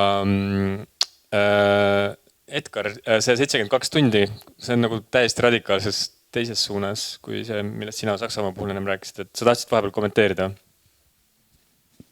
Jah, võib-olla siis siin just äsja olnud teema jätkuna veel, et kõigepealt mitte üks halb sõna arhitektide suunal, et tänu võimekatele arhitektidele ongi sündinud nii palju rohkem väga head maastikuarhitektuuri, et selles suhtes te oletegi täitnud pikalt ühte väga suurt lünka, kus siis nüüd alles on hakanud tulema. Meil siin, ma ütleks ikkagi pigem sellise 10 viimase aastaga on hakanud tulema siis sellist, nii-öelda siis paberitega maastikuarhitektide poolt ka loomingut ja juba tõsiselt võetavaid töid, et seda ühelt poolt, teisalt ressursi jagamise mõttes, olles siin ka nüüd ikkagi 10+ aastat teinud väga paljude Eesti tipparhitektuuribüroodega pidevat koostööd, ma näengi seda, et nii konkursside koostamisel kui ka siis projekteerimises see ongi nagu selline natukene nagu kaval ressursi jagamine, kus arhitektuuribüroo vaatab ka, et igal juhul nad peavad selle hoone ju saama tähtajaks valmis. Aga nüüd tuleb veel mingi maastik ka sinna ümber ära teha ikkagi ja tihtilugu see on nagu win-win natukene siis, et me võtamegi siis selle vastutuse enda peale. Loomulikult see tihedas koosloomes ikkagi sünnib hoone ja maastik koos, kuid tähtaeg kukub, meil on mõlemad kaalukamad, sest arusaadavalt arhitekt peab saama igal juhul hoone väga heaks, sest see on väga olulisel positsioonil, kui on just ka hoone põhisem lähteülesanne ja eesmärk ja konkursseks. Et selles mõttes ma ikkagi natuke nagu julgustaks ka arhitekte, maastikuarhitekte poole vaatama, et kas siin on just nimelt ressursi jagamise seisukohast võitu. Ja tööde vormistamise viis, jällegi näiteks Saksamaa näide ka maastikuarhitektuuri konkurssides, kus neil olid üsna ranged reeglid ees, kui palju ja kuidas üldse tohib renderdada näiteks, missugused 3D pilte üldse kaasa tohib pakkuda, et enamasti need ei tohtinudki minna seal väga selliseks realistlikuks välja või pididki tihti jääma selliseks mahulisemaks ja et mitu vaadet üldse tohib kaasa panna ja see kõik oli suhteliselt ära reguleeritud, et sa võisid seal tahta küll särada oma detaili ja nüansirikkuses, aga sul ei lubatud seda. Ja sellega su tunnid olidki juba palju piiratumad selles mõttes ka. Et ma arvan, seda saab ikkagi ka paremini ette reguleerida, kui see eesmärgiks võtta, et siis kõik osalejad oma tundide arvu natuke optimeeriks sellega. Et ma arvan, see on tehtav, jah. Ja siis sa küsisid midagi otsa veel. See mul nüüd läks meelest. Ma lihtsalt osatasin sellele Bellesteni radikaalsele ettepanekule 72 tunnise planeeringu võistluse. Aga ma olen nüüd teinud just siin viimase paari aastaga, ma olen teinud 3 konkurssi, kus ma panin omale eesmärgiks mitte üle 26 tunni maastikuarhitektuurile kulutada. Ja ma peaaegu õnnestusin, et see on juba selline peenem kunst koostöös arhitektiga, mida meilt oodata, mida me kindlasti anname ja rohkem ei annagi ja nad saavad ikkagi nii palju rohkem, kui oleks muidu ise suutnud ära teha, et selles mõttes see on ka tegelikult optimeeritav päris hästi, et saab märksa vähem, aga ka see hästi on juba, ütleme, büroode vahelise koostöö sihukene, individuaalne kokkulepe, ütleme. Vaadates kella, siis ma pöörduks nüüd publiku poole. Kas kellelgi on tekkinud küsimusi panelistidele, kommentaari, märkuseid? Palun, Katrin. Aitäh, väga huvitav arutelu. Katrin Koov, arhitekt siis. Nagu kaks asja, kõigepealt ma tahtsin Kerli Markole öelda aitäh selle mõtte eest, et tegelikult kõik algab ruumiharidusest ja minu meelest võiks kõik selle valdkonna esindajad ka ise proovida natukenegi panustada, et kas võtta mingi kursus, valikaine, kas või ühekordselt teha, aga kõik seda teeksid, oleks juba nagu väga suur hulk kaetud, võtaks näiteks kas või oma kooli või mis iganes, kas mingil kujul anda oma panus sellesse, et peale tulev põlvkond kasvaks teadlikumalt, oskaks väärtustada, oskaks märgata ja ka ise kasvaks targemaks tellijaks tulevikus. Aga nüüd selle koostöö juurde tagasi tulles ma saan väga hästi aru erinevate osapoolte argumentidest, aga mind ka nüüd olles pigem kõrvaltvaataja Arhitektide Liidu niisugused viimase aja signaalid panevad kulmu kergitama, kui niimoodi kergelt väljenduda, et ma hästi ei saa aru sellest poliitikast, et miks seda koostööd pigem välditakse, sest tõepoolest ju need teiste erialade esindajad saavad seda koormust ju vähemaks võtta, aidata, et kui neid ülesandeid jagada ja ikkagi, kui me loome mingisuguseid uusi keskkondi, siis need ei ole ainult majad. Seal alati on mingisugune keskkond ümberring ka, et minu meelest peaks alati vaatama tervikut ja vaatama ka sisse, eks ole, et seda lähiruumi, eks ole, kus lõppkasutaja lõpuks tajub seda kvaliteeti kõige rohkem. Et kuidagi me ikkagi peaksime jõudma ju selleni, et me teeme ikkagi niimoodi toetame üksteist, mitte nagu ei konkureeri kogu aeg üksteisega. Et selline mõte siia juurde. Ma kommenteerin siia juurde kohe seda ka, et sellest koostöö asjast, et see sinu koridori idee, kust arhitektid siis valivad neid ruume, et me ka ei taha nagu sisearhitektina olla sellised seal omas ruumis ainult. Me oleme valmis tulema kõikidesse teistesse tubadesse täiega. Ja see ruumihariduse mõtte 256% kirjutan sellele alla ja ma arvan, et arhitektide osa on ka siin suur ja riigi kinnisvara, et kuidas neid uusi riigigümnaasiume on praegu tehtud ja uusi arhitektuurivõistlusega koole, et see on hästi oluline, aga kahjuks on seal kõrval endiselt väga palju neid koolihoojuneid, mida remonditakse niimoodi, et lähed sisse ja vaatad, et odavamalt enam ei saa. Et see on nagu endiselt veel hästi palju levinud. See on huvitav, et mul läksid ka mõtted, ma lõpetan korra oma mõtte ära ja siis annan kohe mikri edasi see hariduse teema ja järelkasv. Et siin võib-olla on üks koht, kus tegelikult peaks Haridusliitu Liitu jällegi tunnustama, sest et on väga palju mingeid selliseid väikseid minikonkursse, visiooni töötubasid, Tallinna linn läheb nendega hästi kaasa, et seal on noored arhitektid saavad seal nagu väga olulised esimesed ristsed, saavad nagu kätt harjutada, pinge ja aja surve all töötada.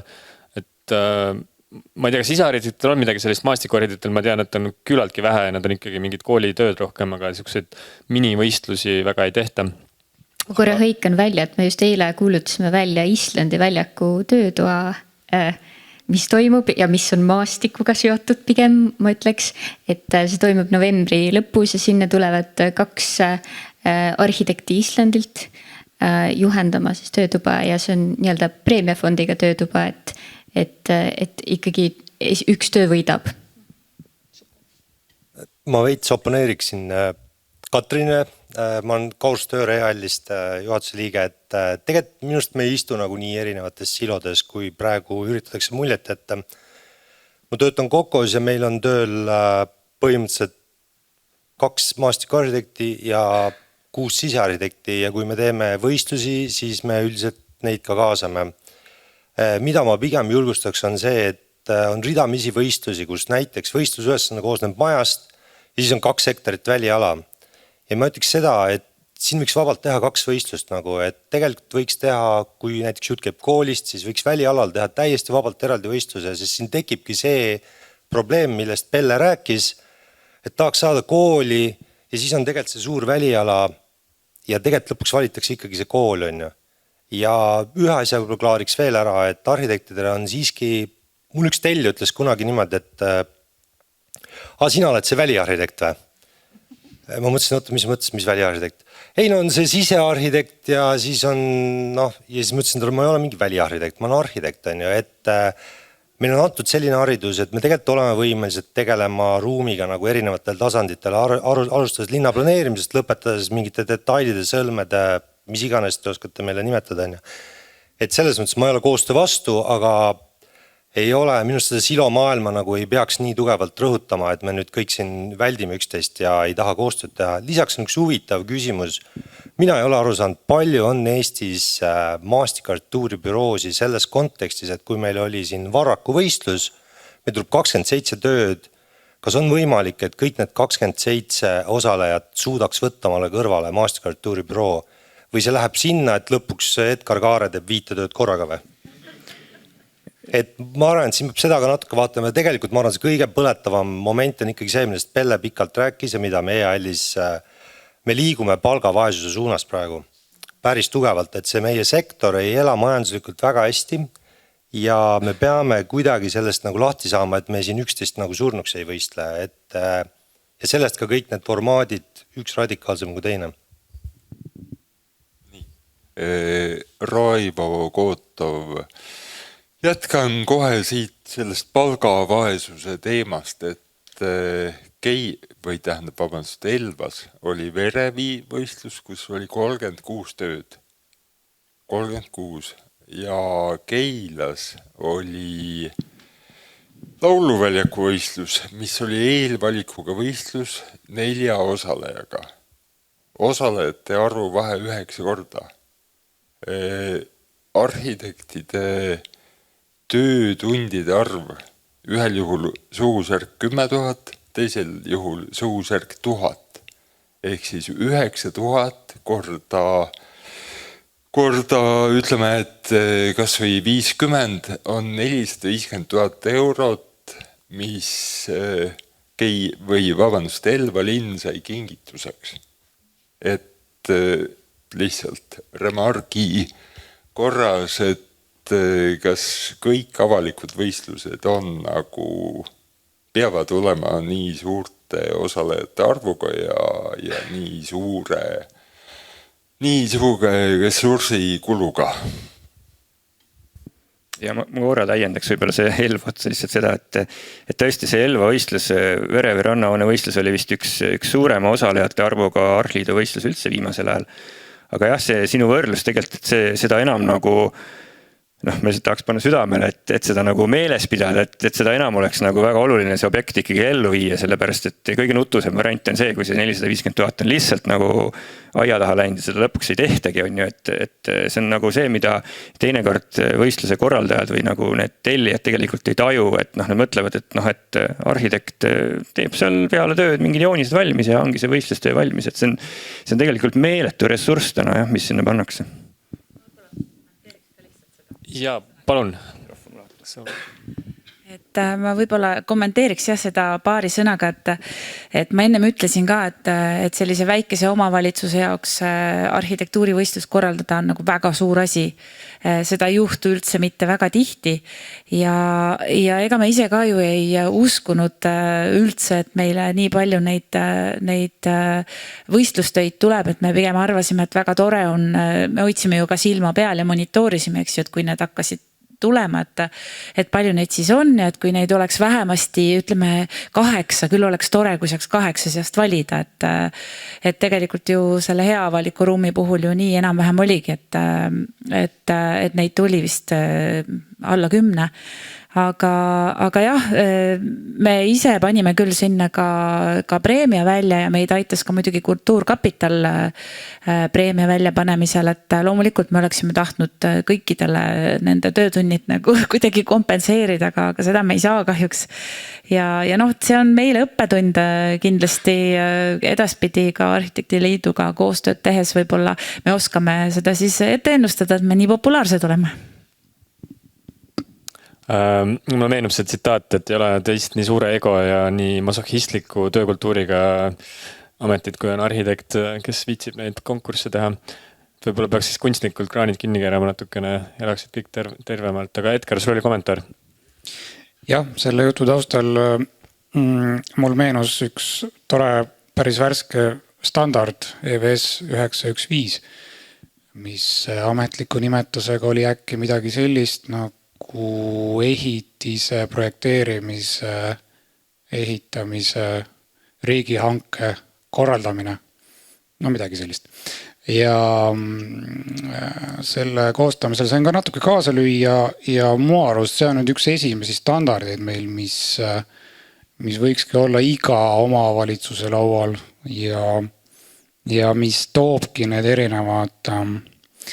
erinevad hankeliigid ju välja ja ikkagi sõnastab neid natuke nagu praktilisema nurga alt ka lahti, et see ei ole ainult selline abstraktne jutt kuskil suures seaduses. Ja seal on ka esimene punkt kohe siis ikkagi, et ideekonkurss, mis ongi suur ettevõtmine, ka ikkagi teatava kuluga. Sealt järgmine oli juba siis dialoogi põhise läbirääkimise konkursi või tähendab hankeliik vist jah, mis siis juba on selles mõttes korralduslikult lihtsam läbi viia ja kus siis muidugi ka see eesmärk ja objekt ise on juba natuke teine väiksema ruumi mõjuga ja kõik need kriteeriumid, mis on kenasti seal välja toodud. Minu meelest seda standardit võiksime kuidagi nagu rohkem propageerida. Nii palju, et COVID, kui mina olen siin suhelnud peale selle standardi valmimist, et on see sul laual, esimest korda kuulen sellest praegu üldse ja juba aastaid hiljem kus juures, et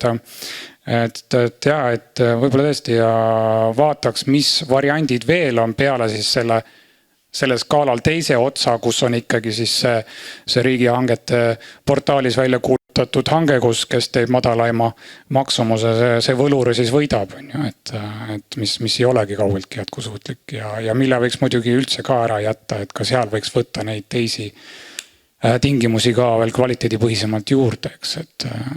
Aga see oli kommentaar siia juurde veel, et tegelikult valikuid on veel. Aga meil on nagu 2 äärmust praegu, kas hästi suur konkurss või siis madalaima hinna hange lihtsalt. Nii eks kuldne kesktee võikski seal kuskil keskel olla, nagu ma saan siit väga paljudest seisukohtadest välja lugeda. Okei, palun. Viimased küsimused ja kommentaarid. Ja, aitäh. Et siin oli Keila linna kohta ka üks kommentaar selle 4 osalejaga võistluse kohta.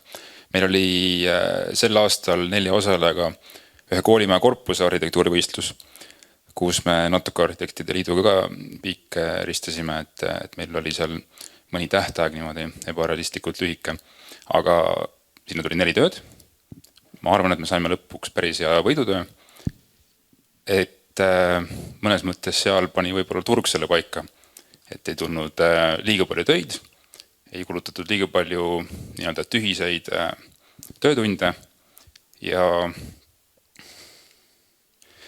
mõned žürii liikmed, kui nad kuulsid, et töid tuleb 4, siis oogasid kergendatult.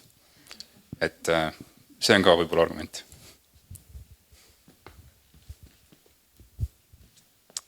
Ja palun, Edgar. no jällegi tahaks vastu vaielda ka natukene, et aga mis on siis ideekonkursi eesmärk, et eesmärk ongi saada ju võimalikult suur valik erinevaid ideesid, mille vahelt siis parimatest parim välja valida. Et minu jaoks on selline 4-5 töö konkurss ikkagi läbi kukkunud konkurss. Mis siis see optimaalne arvan, et 30 on liiga palju, et kas siis võiks vähemalt 10 olla või kus see arv on, aga noh, seda päriselt ju ära ei reguleerigi ilmselt jällegi, aga jah, et seda mitte ära unustada, et meil on ju eesmärk saada võimalikult palju häid ideesid, mille vahel siis saabki selle veelgi parema välja valida. Ja teine mõte siia, et kui nagu välisruumi ümber hoone on palju, et siis teha 2 eraldi konkurssi, ma ka ei tea, vähemalt Saksa praktikas ei näinud seda, et võib-olla siis oleks hea nagu mingeid näiteid näha, kus see nagu toiminud, aga jah, see Katrin mainit nagu üks tervik, et kõik on üks ruum. Ja kuidas sa siis teed 2 eraldi konkurssi, siis on ikkagi see piir seal vahel, et sünnib üks, sünnib teine ja võib-olla nende vahel nagu väga palju ühisosa ei pruugi tekkida, mis siis oleks võib-olla selle ruumi tegeliku potentsiaali mõnes mõttes märkamata jätmine või alakasutus, ma ei tea, et see terviklikkuse printsiip on selles mõttes tähtis, jah. Ma olen sellega täiesti nõus, jah. Siin kohe tuleb üks viimane kommentaar siis Raivole. Lihtsalt vahemärkusena, et eilsel liituda kohtumisel vist mitte päris ei lepitud kokku, aga positiivselt oldi ühel meelel, et äkki anda välja konkursil nagu vastavalt siis konkursi eripärale, kas näiteks eraldi kindel kategooria, et saab maastikuarhitektuuri eripreemia või sisearhitektuuri eripreemia, et natuke rohkem tunnustada siis neid väiksemaid distsipliine. Ma ei tea, võib-olla teen kellegi liiga, aga lihtsalt näiteks Saku Kajamaa kool võitis väga ilus töö, aga see võistlusülesanne oli nagu ebareaalne. Seal oli nagu vaja ära lahendada nagu kogu selle Saku gümnaasiumi, spordihoone, ümbritsevad alad, kõik mingi liikluslahendus, kõik asjad ja tegelikult mulle täiesti tundus, et seal oleks võinud täiesti vabalt 2 võistlust olla ja seal on juba aegade jooksul ehitatud kokku erinevast ajastustooneid. Ja minu arust see asi ei saa ka nii mõelda, et kõik on nagu üks, et tegelikult see on mingisuguste tervikute kogum, on ju. Ja põhimõtteliselt on, ma arvan, et on võimalik, et mingites kohtades ja ma arvan, see tuleb meile kõigile kasuks, kui meil oleks rohkem ressurssi ja rohkem võistlusi ja me võtaks seda rohkem pulkadeks lahti, mitte see, et me ei küsi. Meil kiputakse ühe võistlusega küsima nagu 10 küsimust, aga tegelikult on võib-olla 2 olulised. Ja siis sealt tekibki see tohutu üle töötund, et jubedalt tehakse tööd ja pärast aru, aga milleks. Ja üks väike repliik veel, et ma olen üldse võistlust vastu, mulle väga meeldivad võistlused ja me peamegi võistlema, me lihtsalt saame, me püüame Artliidus, ma arvan, arendada seda mõtet, et meil tekib nagu mitmekülgsemad formaadid võistlust läbi viimiseks. Et igal pool, kui me teeme siurud, siis on nagu olümpiamängud, on ju, 100 tööd ja me saame kõik aru, et see ongi nagu üks ainult võidab, on ju, aga võib-olla mingites kohtades me võime mõelda, et kas meil on mitu etappi või meil on see vähendatud formaat või me kuidagi üritame nagu täpsemalt küsida küsimusi ja saada nagu paremaid vastuseid. See on see mõte. Ja ma ka repliigi korras lihtsalt ütlen Edgarile, et täiesti nõus, kui 4-5 tööd on avalikul arhitektuurivõistlusel nagu Keilas oli, et see on läbikukkumine. Mis iganes tähtaeg, auhinnafond ja edasine projekteerimine. Keila laululaval oli tegu 2-etapilise võistlusega, kust, ma ei tea, 20 sooviavaldajast valiti 4 tükki välja. Et see selles mõttes hoidis nii-öelda ressurssi, mis sellesse töö tegemisse panna nagu normaalsuse piires. Aga ütleme, et kui on, ma ei tea, Varraku ujulavõistlus, kus oli 25 tööd, et fakt on see, et suurtel majadel avalikud konkursid on parim viis leida võitja, on ju. Et jah. See oli 27 tööd, 2 kohe. Ei oskagi siit kokkuvõtet teha, kas rohkem või vähem võistlusi, tundub, et tuleb targemalt teha, on ka Põhjamaades ju eksperimenteeritud erinevate formaatidega. kus algselt hoopis kirjeldatakse näiteks tekstiga oma idee ja siis minnakse lõppvoorus nagu seda visuaali töötlema, et neid variante on erinevaid. Ja üldiselt on hea meel, et tundub, et neid žanre tuleb rohkem ja läheb järjest mitmekesisemaks ja erinevatel skaaladel töötatakse, aga tundub, et ka nagu arenguruumi on ja ma arvan, et siin mõned liidud on sellega päri. Aga tõmbame, ma arvan, tänaseks otsa, paneme punkti ja aitäh osalemast, aitäh küsimast, aitäh kommenteerimast ja aitäh panelistidele. Aitäh korraldajale. Aitäh, jah. Aitäh.